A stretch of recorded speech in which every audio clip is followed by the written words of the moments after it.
जय झूलेलाल।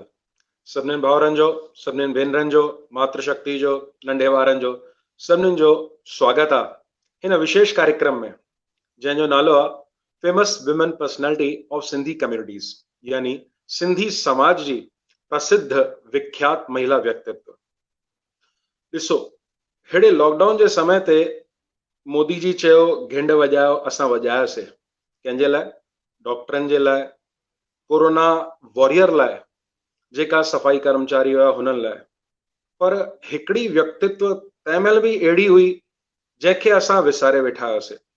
कम वारी वायु नथी अचनि, पर उहो घर जी महिलाऊं घर में 24 कलाक असांजी सेवा में तत्पर हुयूं। तंहिं समय ते उहा महिला शक्ति ही हुई जेको बोर थींदे पुरुष खे घर में संभाले करे वेठी हुई, न त असां छा घर में वेहण वारा हुयासीं? कम धंधे खे छॾे करे असां घर में वेठा हुयासीं त डिमांडूं त पूरियूं थियनि ई पियूं। फलाणो कुझु ठाहिया, बुख लॻी आहे इहो ठाहिया। त हुन कोरोना व्यक्ति में कोरोना जेका वॉरियर हुया हुननि खे त सम्मान थी वियो, लेकिन छा हिननि महिलाउनि खे उहो सम्मान मिलियो जंहिंजे इहे हक़दार हुयूं? तंहिं करे असां सभु मिली करे अॼु इहो विशेष कार्यक्रम खणी करे आया आहियूं जंहिंजो नालो आहे सिंधी जगत जी विख्यात महिला व्यक्तित्व, यानी famous women personalities of Sindhi communities. Hina Shahzadpuri खे पहिरियों स्क्रीन ते खणींदा। हिना शहजादपुरी जेका हैदराबाद में डायरेक्टर एंड प्रोड्यूसर आहिनि सिंधी चैनल जी। हिना भेण खे तव्हांजो लख लख अभिनंदन। मां उल्हासनगर मां आहियां, मुंबई शहर मां, महाराष्ट्र डिस्ट्रिक्ट मां। जी मनोज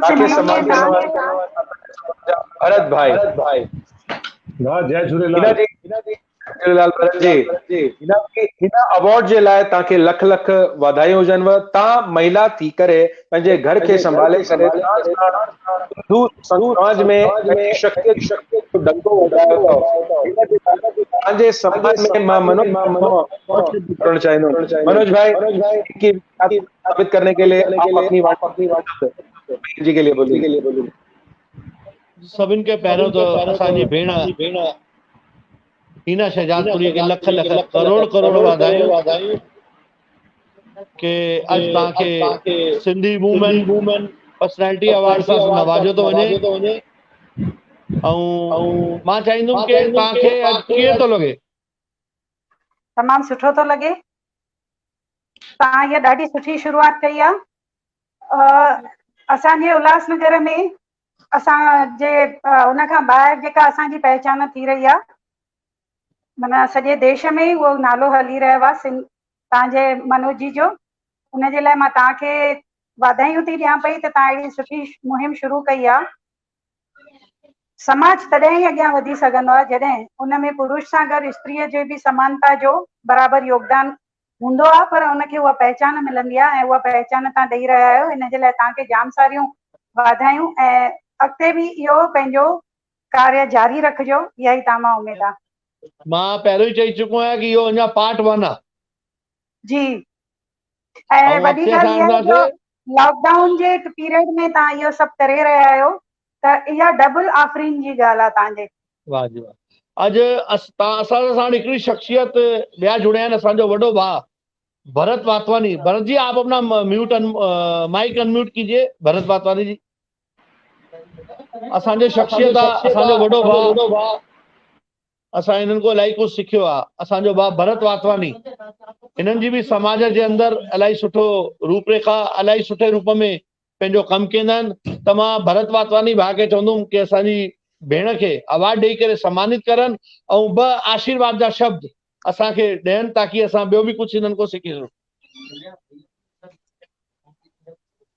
आप म्यूट है भरत भैया, अनम्यूट कर लीजिए आप। सॉरी। परम पूजनीय पंडित जी भारत भूषण जी महाराज, पंडित जी हितेश शर्मा जी, असांजा कुल गुरु जी, सभई संत महात्मा सिंधी समाज जा अॼु गुरु पूर्णिमा जे उपलक्ष्य में सभिनी खे नमन और जय झूलेलाल। असांजो सौभाग्य आहे दिल्ली प्रदेश सिंधी युवा एकता मंच अॼु असांजी भेनरुनि खे अवार्ड ॾेई रही आहे और हुन मां हिकिड़ी भेण जो असांजी हीना शजादपुरी उनखे अवार्ड ॾियण जो मौक़ो मूंखे ॾिनो वियो आहे। मां हृदय दिल सां दिल्ली प्रदेश सिंधी युवा एकता मंच जी समस्त कार्यकारिणी जो धन्यवाद कयां थो। हीना शजादपुरी जी असांजी उल्हासनगर खां आहिनि। असांजा सभई 90% नानाणा उल्हासनगर खां आहिनि। अॼु हिननि खे ॾिसी करे असांखे सिंध जो सिंधु नगर आहे हुनजी यादि आई आहे। जीअं मनोज जी और पंडित जी ॿुधायो कि हिननि जी सेवाऊं घर गृहस्थी में रहे कर बि हिननि समाज खे घणो ई ॾिनो आहे। हिननि जे लाइ अॼु हिननि खे अवार्ड ॾिनो थो वञे, eminent Sindhi women of our community. तो आई विल सबसे मैं ये प्रार्थना करूंगा जहां भी जो वेबिनार में चाहे काथे भी वेठा हुजन तालियूं वजाए करे हिननि जो स्वागत करनि।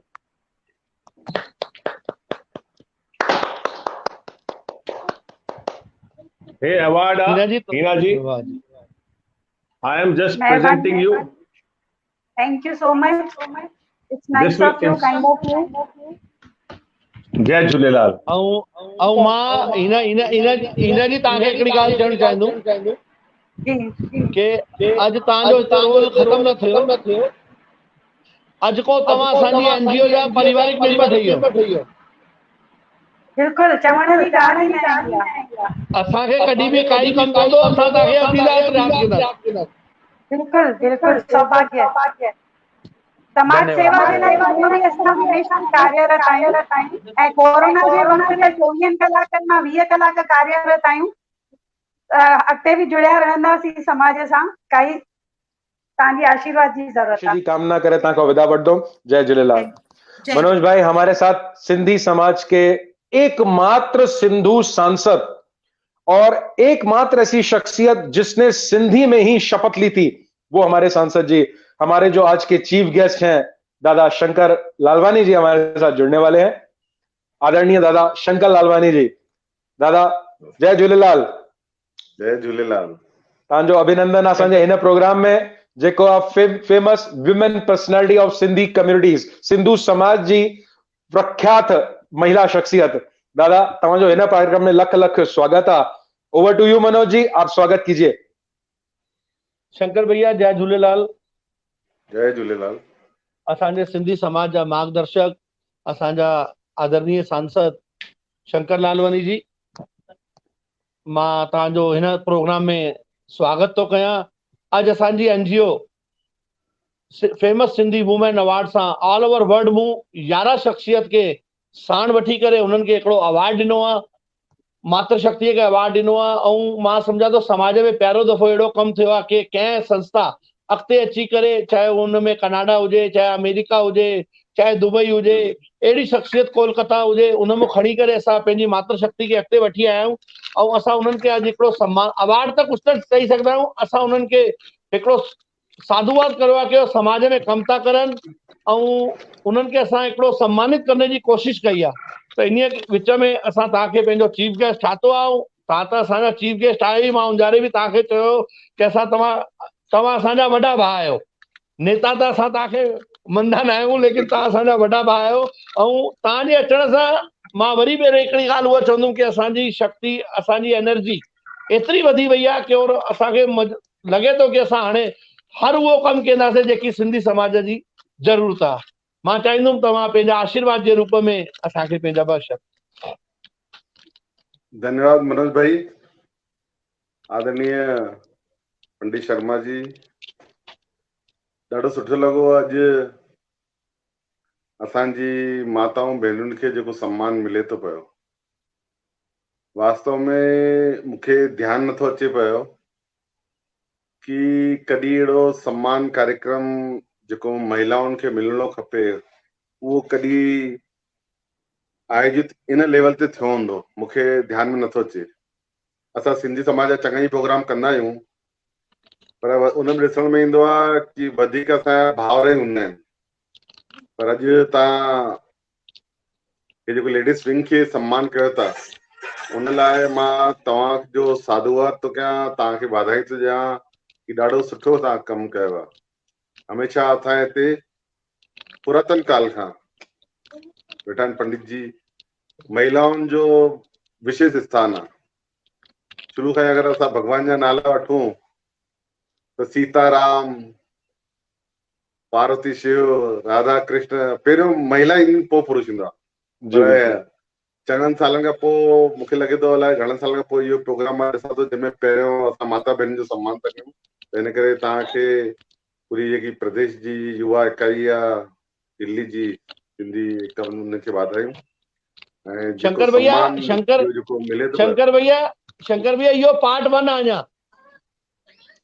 जी इहो पार्ट 1 आहे। तव्हांजे आशीर्वाद सां अञा हिनखे इलाही वॾो खणी वेंदासीं। अञा इलाही वॾी मातृ शक्ति असांजी रहिजी वई आहे। जी सही ॻाल्हि आहे। छोकिरे समाज में हाणे ॾाढी जागृति अची वई आहे। मां ॿुधायो कि पहिरियों ईअं लॻंदो हो कि असांजा भाउर कमु करनि था पिया, पर हाणे मूंखे जॾहिं अलॻि अलॻि शहरनि में वञण जो मौक़ो मिलियो आहे त मां ॾिठो आहे कि चङनि ई शहरनि में असांजा भाउर त कमु करनि था पिया, पर असांजी भेनर माता भेनर बि अॻियां अची करे समाज सेवा में कमु करनि थियूं पियूं। ऐं मूंखे लॻे थो इहो समाज में इहा ॾाढी वॾी जागृति आई आहे कि असांजी माता भेनरुनि जॾहिं निकितियूं समाज सेवा लाइ, इहा ॾाढी वॾी ॻाल्हि आहे। ऐं मां इहा ई निमाणे वेनिती कंदुमि कि जेके असांजे हिते भेनरूं ॿुधनि थियूं, असांजी माता भेनरुनि जो सम्मान मिले थो पियो, कि तव्हां पंहिंजे पंहिंजे लेखे इहो सम्मान सिर्फ़ु तव्हांखे न आहे, इहो सम्मान तव्हांजे द्वारा समाज में कयल कम खे आहे। त इहो समाज उनखे आहे जेके समाज में जेके कमु कया उनखे सम्मान आहे। त तव्हांजे जेको कर्तृत्व आहे उनखे सम्मान आहे। त तव्हां पंहिंजे पंहिंजे स्तर ते महिला संगठन ठाहे करे समाज जे वाधारे लाइ असां छा करे सघंदा आहियूं इन बारे में वीचार।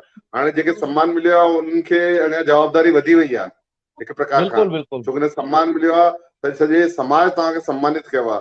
त हाणे असांजी की माता भेनरूं उनखे त अञा जवाबदारी वधी वई आहे कि असां समाज लाइ वधीक अञा सुठो छा करे सघंदा आहियूं।